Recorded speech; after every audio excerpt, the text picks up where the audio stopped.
If you're dealing with a black screen on your iPhone, don't worry. In today's video, I'm going to share some quick fixes to get your device back up and running in no time.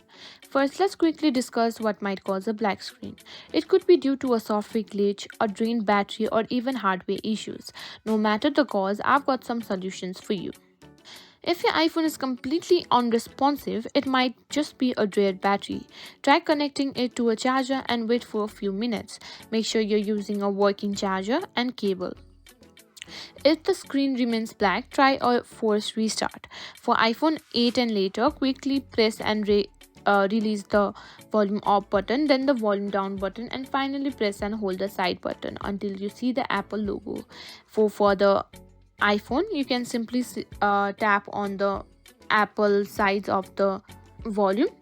If your phone turns on but the screen is still black or dim, you might want to check the brightness settings.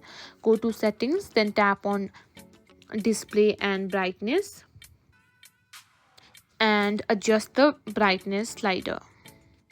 If the problem persists, you might need to restore your device. Connect your iPhone to a computer.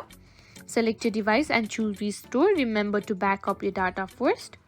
If none of these steps work, it might be time to reach out to Apple support or visit an Apple store for professional help.